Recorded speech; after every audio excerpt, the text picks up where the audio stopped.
Actually हमारे पास क्या है कि हमारे ये जो भी हम स्टार्ट कर रहे हैं अपना बिजनेस मैथ्स का कोर्स आज से, लेकिन बिजनेस मैथ्स में जाने से पहले हम इसको रिवाइज करेंगे थोड़ा सा फंक्शंस का कॉन्सेप्ट, जो कि हमारा बेसिक मैथ्स में हमने डिस्कस किया था। कुछ लोगों ने हो सकता है चैप्टर 4 पढ़ा हो बेसिक मैथ्स में, कुछ लोगों ने शायद ना पढ़ा हो, तो हम थोड़ा सा इसको रिवाइज कर लेते हैं कि फंक्शंस का कॉन्सेप्ट हमें समझ आ जाए। क्योंकि फंक्शंस जो है, अगर आपको याद हो, y is equal to M X plus C का एक कॉन्सेप्ट हम पढ़ते थे चैप्टर नंबर 2 में, जिसको हम कहते थे स्लोप इंटरसेप्ट फॉर्म, जिसमें हमारे पास एक स्लोप होता था m, जो कि राइट हैंड साइड में इंडिपेंडेंट वेरिएबल के साथ होता था, और एक होता था हमारे पास कांस्टेंट c, कोई जो हमारे कांस्टेंट वैल्यू होती थी। तो इसके अंदर क्योंकि हमारे पास स्लोप भी होता था और इंटरसेप्ट भी होता था, इसलिए हम इसको कहते थे स्लोप इंटरसेप्ट फॉर्म। शुरू में हम इसको स्लोप इंटरसेप्ट फॉर्म कहते थे। जब चैप्टर 4 और 5 में आ गए थे तो हमने उसे उसके इंडिपेंडेंट वेरिएबल का फंक्शन कहना शुरू कर दिया था। फॉर एग्जांपल, अगर मैं कह रहा हूँ कि y is equal to M X plus C, तो y किस पे डिपेंड कर रही है? राइट हैंड साइड पे x लिखा हुआ है, तो y की जगह मैं इसको is equal to F of x भी लिख सकता हूँ, that it is function of x because it is dependent on x। ठीक है। इन अ सिमिलर वे अगर आप देखें तो आपके पास एक और जो है वो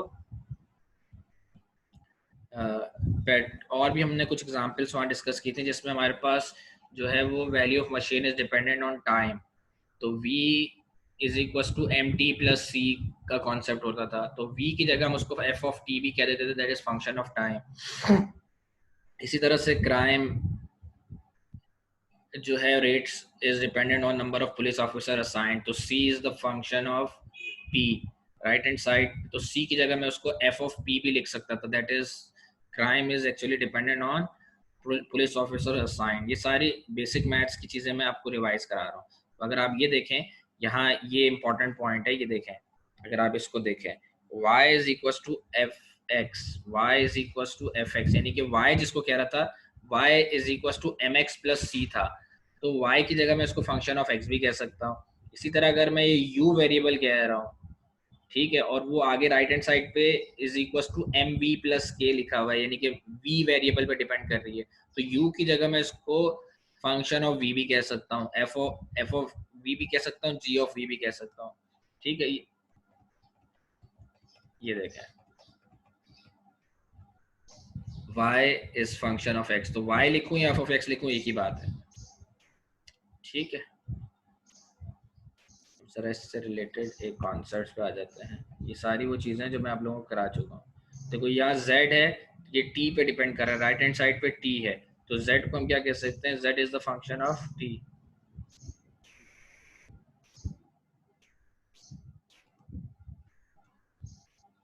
ये देखें, यहाँ पे जो है वो कॉस्ट डिपेंड कर रही है number of units produce, number of unit produce x भी हो सकते हैं, q भी हो सकते हैं, तो c की जगह मैं फंक्शन ऑफ x भी लिख सकता हूँ। अगर q लिखा हुआ है आपने राइट हैंड साइड पे यहाँ x की जगह, तो मैं इसको q भी लिख सकता हूँ। क्लियर है यहाँ तक? कोई क्यूरी यहाँ तक? देखें, अगर हमारे पास इस तरह से होता था, मैं आपको बताता हूँ एक चीज।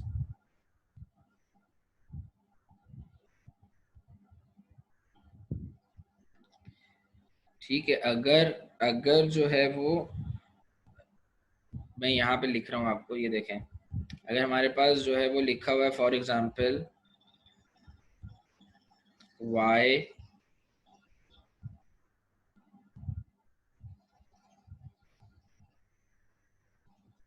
एक मिनट,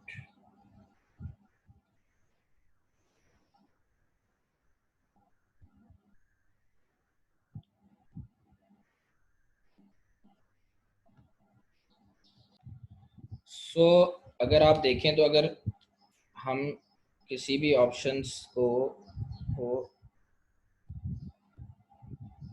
कोई भी हमारे पास फंक्शन है, for example y is equal to M X plus C, तो मैं y is equal to M X plus C को y की जगह मैं इसको यूं लिख सकता हूँ। y किस पे डिपेंड कर रहा है? इस पे, x पे।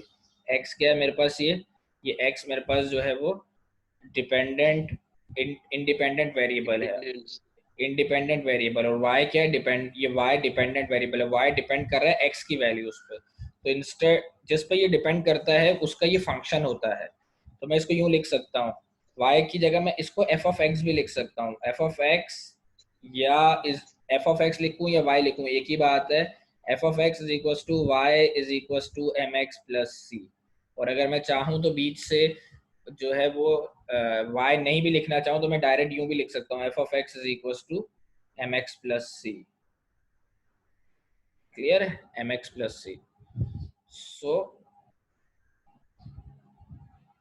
दिस इज कॉल्ड फंक्शन, यानी कि हर डिपेंडेंट वेरिएबल अपने इंडिपेंडेंट वेरिएबल का फंक्शन होता है।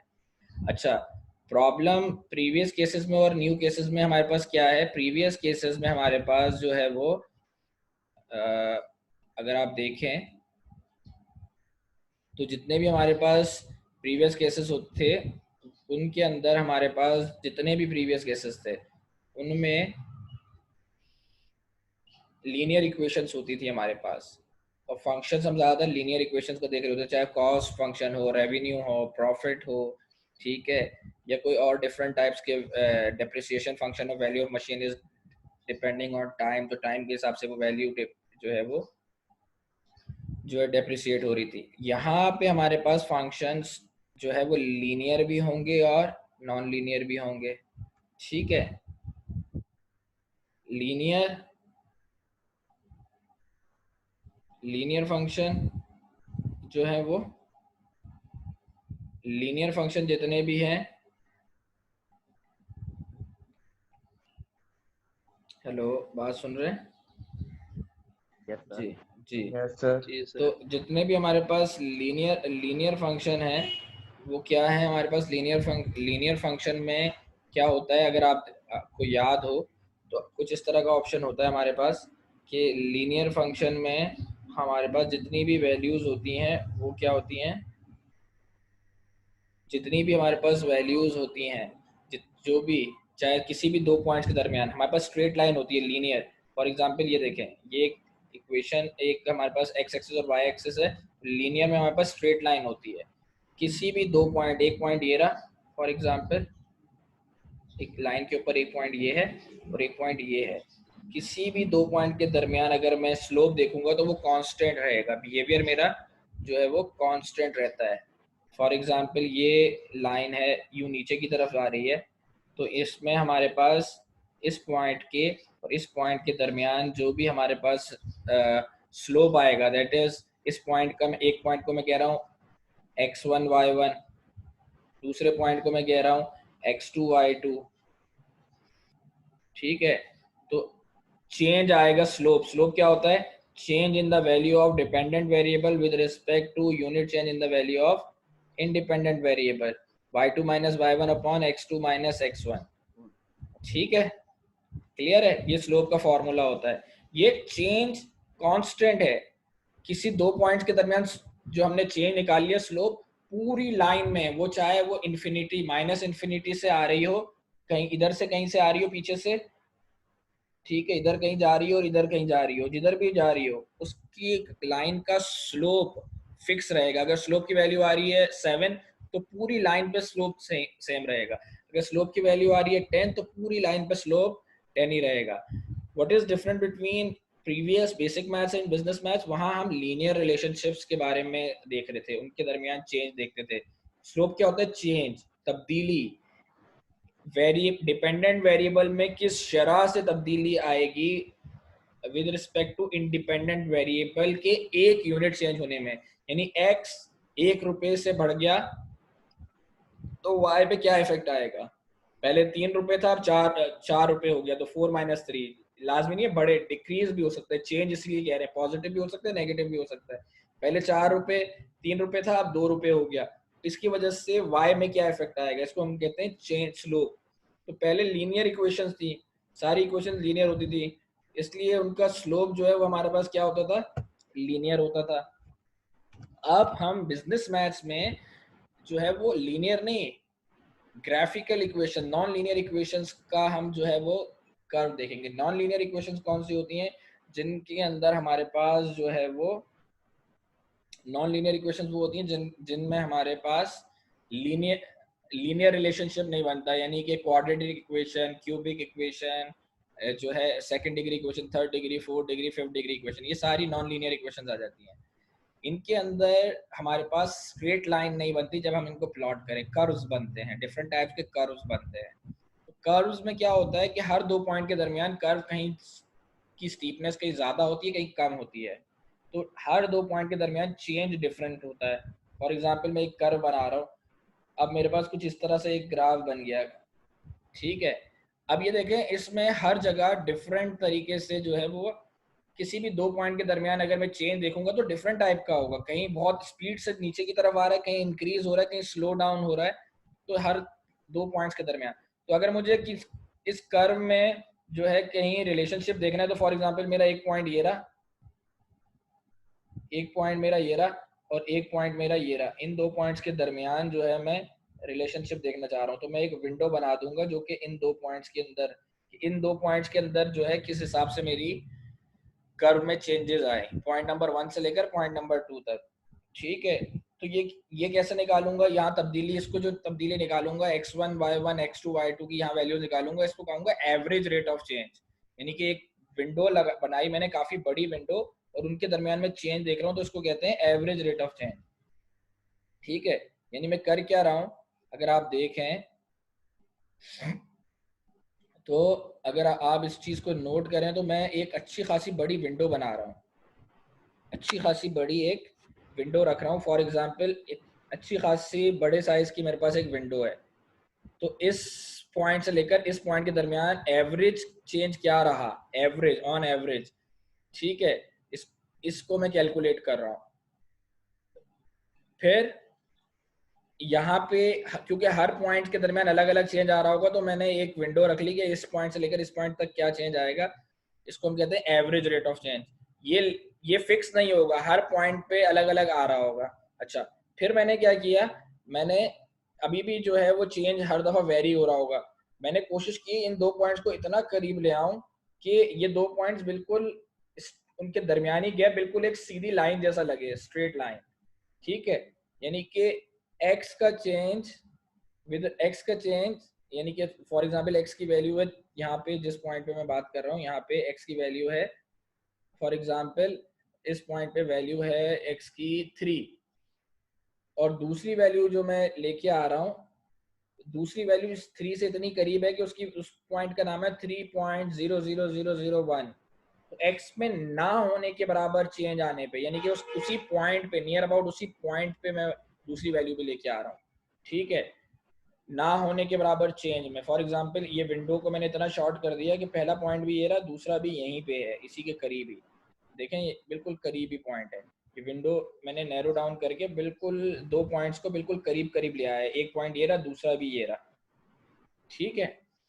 तो उनके दरमियान अब क्या चेंज, कितना चेंज आ रहा है, यानी कि आपने उस डिस्टेंस को बिल्कुल मिनिमम कर दिया, यानी कि x की वैल्यू 3 पे y में क्या वैल्यू आ रही थी, y का रिजल्ट क्या आ रहा था, और अब आपने x की वैल्यू 3.00001 पे y पे कितना चेंज आएगा, इसको कहते हैं इंस्टेंटेनियस चेंज। यानी कि x में ना होने के बराबर चेंज में y में कितना चेंज आ रहा है, इसको कहते हैं इंस्टेंटेनियस चेंज, ठीक है। वहां तो एक किसी भी दो पॉइंट के दरमियान स्लोप निकाल लेते थे, पूरी लाइन का वही स्लोप रहता था, यहाँ स्लोप चेंज हो रहा है, जब चेंज हो रहा है तो एवरेज रेट ऑफ चेंज की तरफ जा रहे हैं। अब क्या विंडोज के दरमियान चेंज देखते रहे, overall single points overall result का चेंज नहीं देख सकते हम, ओवरऑल ग्राफ का रिजल्ट नहीं देख सकते उसमें क्या चेंज आया, उसके लिए हम क्या कहते हैं, डेरिवेटिव करते हैं। डेरिवेटिव क्या का नाम होता है इंस्टेंटेनियस रेट ऑफ चेंज, यानी कि उस पॉइंट, एक ही पॉइंट की बात कर रहा हूँ, x is equal to 3, x is equal to 3, और दूसरा वैल्यू भी वही है 3.0000001, तो तकरीबन x में ना होने की गैप इतना कम कर दिया कि वो दो पॉइंट बिल्कुल एक ही पॉइंट लग रहे हैं, इतने करीब है एक दूसरे के। x में ना होने के बराबर चेंज में y में कितना चेंज आया, इसको हम कहते हैं, इसको हम क्या कहते हैं, इसको हम कहते हैं इंस्टेंटेनियस रेट ऑफ चेंज, और जिसका दूसरा नाम होता है डेरिवेटिव। अब इसका फायदा क्या होता है, हम different different derivatives values calculate कर लेंगे, पॉइंट्स पे क्या वैल्यूज कैलकुलेट कर लेंगे, फिर इनको सम अप कर देंगे। जब हम इनको वापस सम अप करेंगे तो हमारे पास क्या आ जाएगा, हमारे पास जो है वो ओवरऑल ग्राफ के अंदर जो है ओवरऑल ग्राफ का रिजल्ट आ जाएगा। ठीक है, तो एक इंडिविजुअल पॉइंट्स पे स्मॉल स्मॉल डेरिवेटिव्स कैलकुलेट करके उसको इंटीग्रेट कर देंगे। डेरिवेटिव का मतलब होता है छोटा टुकड़ा, एक बड़े कर्व का एक छोटा सा पॉइंट जिसको मैं एनालिसिस कर रहा हूँ। ठीक है, और ऐसे बहुत सारे पॉइंट्स हैं उस ग्राफ में, उनको सबको बाद में इंटीग्रेट होता है कंटिन्यूअस समेशन। तो कंटिन्यूअस समेशन कर दूं यानी उनको सम अप कर दूं, तो उसको मैं क्या कहता हूँ, यानी कि मैंने सारे रिजल्ट्स को सम अप कर दिया। तो ये पूरा जो है ना बिजनेस मैथ्स का खुलासा बता रहा हूँ। ये दो तरह की चीजें हम कर रहे होंगे, डेरिवेटिव्स करेंगे उसके अंदर और इंटीग्रेशन करेंगे। पूरा मैथ्स हमारा जो है यहाँ पे बिजनेस मैथ्स वो इन दो वैल्यूज पे डिपेंड करेगा। डेरिवेटिव्स यानी कि instantaneous rate of change different curves के, उसकी मदद से हम ऑप्टिमाइजेशंस करेंगे, दैट इज मैक्सिमाइज रेवेन्यू और प्रॉफिट है तो मैक्सिमाइजेशन मिनिमाइजेशन की तरफ जाएंगे, कॉस्ट है तो उसमें हम मिनिमाइजेशन की तरफ जाएंगे। ठीक है, और जो है ये हमारा डेरिवेटिव में वो होगा, टारगेट होगा डेरिवेटिव की मदद से जो है वो मिनिमम पॉइंट और मैक्सिमम पॉइंट अचीव करना। ठीक है, ताकि हम मिनिमम कॉस्ट और मैक्सिमम कॉस्ट अपने जो है वो ऑपरेशंस की निकाल सकें, मिनिमम कॉस्ट और मैक्सिमम रेवेन्यू या प्रॉफिट। और आगे चल के हम फर्दर इसमें यहाँ पे हम